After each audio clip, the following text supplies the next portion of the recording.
Shalom alaihim Bapak Ibu Saudara-saudari yang dikasihi di dalam Tuhan. Kita bersyukur bisa berjumpa dalam pembelajaran firman Tuhan. Sebelumnya kita berdoa. Bapa, dalam nama Tuhan Yesus, sebentar kami akan belajar firman-Mu. Biarlah Roh Kudus yang menerangi hati kami, sehingga kami sanggup untuk memahami kebenaran firman-Mu ya Bapa. Dalam nama Tuhan Yesus. Haleluya. Amin. Bapak Ibu Saudara-saudari yang dikasihi dalam Tuhan, hari ini Senin 2 November 2020 kita akan belajar dari 1 Samuel pasal 13 ayat 13 dan 14. 1 Samuel pasal 13 ayat 13 dan 14. Judulnya adalah perbuatan bodoh. Perbuatan bodoh. Bapak Ibu Saudara-saudari yang dikasihi dalam Tuhan, judul ini terasa cukup keras atau bahkan kasar. Tapi ini harus disampaikan supaya pengalaman Saul tidak terjadi atas kita. Paling tidak ada dua hal penting yang bisa kita dapatkan dari ayat-ayat firman Tuhan ini. Yang pertama, dikatakan sebagai perbuatan bodoh karena tidak mengikuti perintah Tuhan. Dikatakan sebagai perbuatan bodoh karena tidak mengikuti perintah Tuhan. Itu ada di ayat 13a. Kata Samuel kepada Saul, perbuatanmu itu bodoh. Engkau tidak mengikuti perintah Tuhan Allahmu yang diperintahkannya kepadamu. Di situ ada kata mengikuti. Kata mengikuti di dalam bahasa Ibrani dipakai kata samar. Samar. Kata samar itu secara literal artinya menjaga, mengamati, memberi perhatian. Ini implikasinya ya mengikuti itu ya, mengikuti.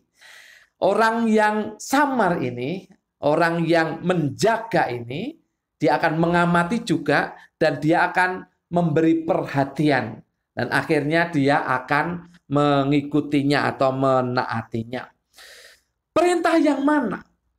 Yaitu perintah tentang batas-batas hak seorang raja. Dalam ayat ini tentu adalah batas tentang hak dalam memberikan persembahan atau kurban kepada Tuhan. Demikian. Mempersembahkan korban bakaran atau korban keselamatan itu adalah hak imam. Hak imam. Bahkan seorang raja itu juga harus melalui imam.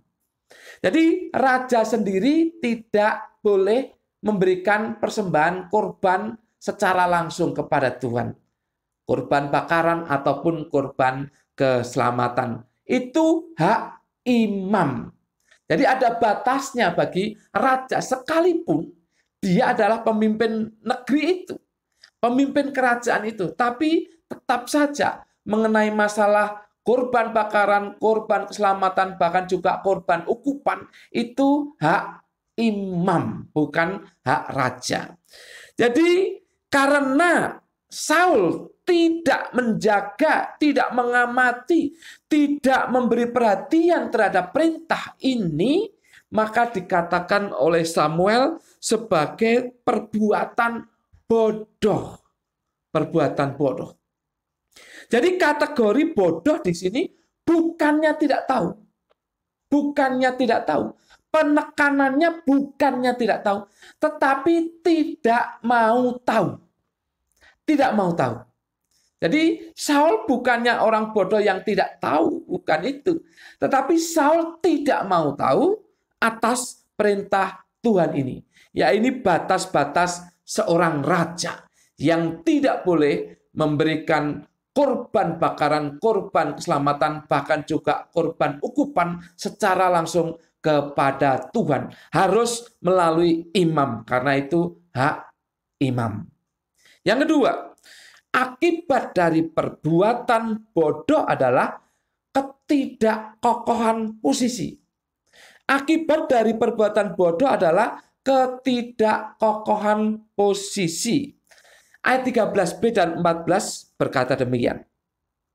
Sebab sedianya Tuhan mengokohkan kerajaanmu atas orang Israel untuk selama-lamanya.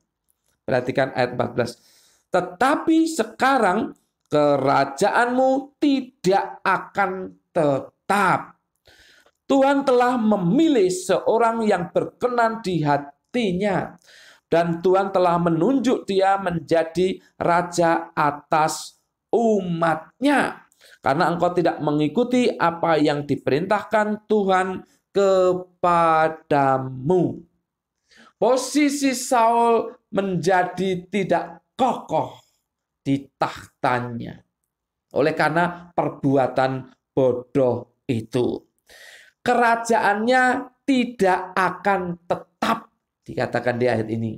Artinya beralih. Di sini dijelaskan beralih kepada seseorang yang diperkenan Tuhan. Dalam konteksnya itu adalah Daud. Jadi beralih, kerajaan Saul tidak tetap. Tahtanya tidak kokoh, tidak tetap. Dan beralih kepada orang lain yang diperkenan Tuhan. Sangat disayangkan. Sangat disayangkan. Padahal posisi sebagai raja itu adalah pilihan Tuhan. Tetapi karena perbuatan bodoh Saul, maka posisi itu akan beralih kepada orang yang diperkenan Tuhan.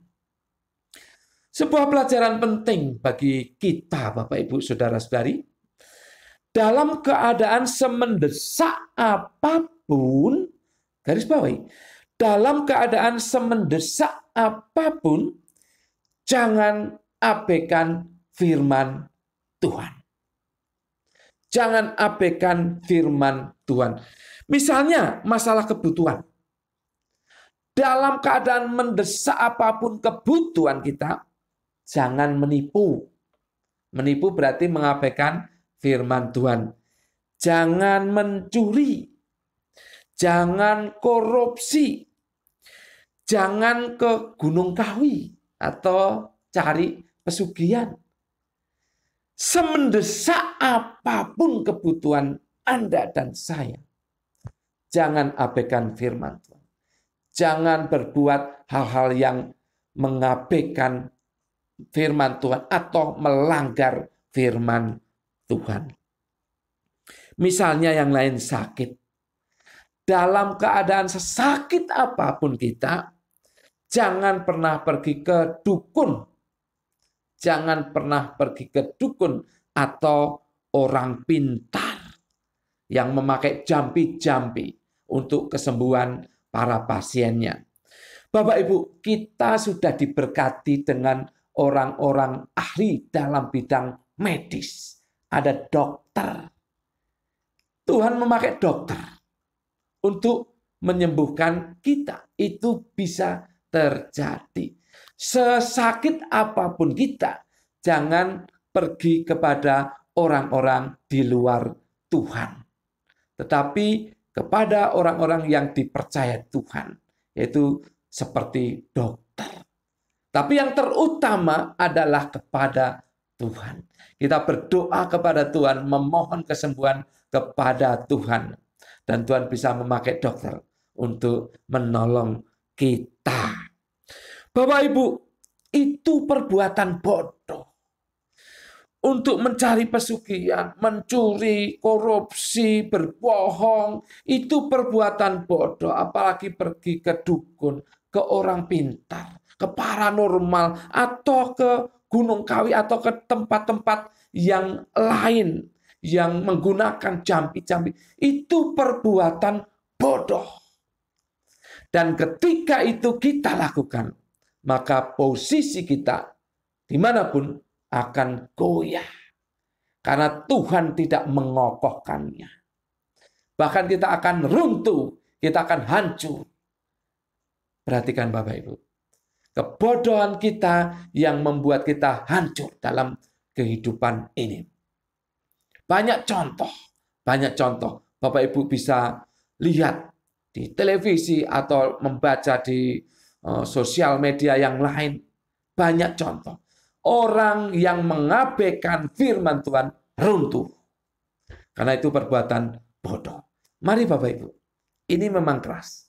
Tetapi kita diperingatkan untuk tidak bertindak bodoh. Jangan abaikan firman Tuhan.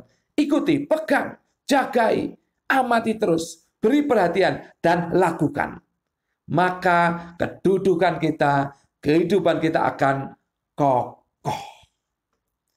Amin. Mari kita berdoa. Bapa, dalam nama Tuhan Yesus, terima kasih. Pengalaman Saul adalah pelajaran negatif bagi kami. Karena Saul telah mengabaikan firman-Mu. Sehingga tidak kokoh posisinya sebagai seorang raja.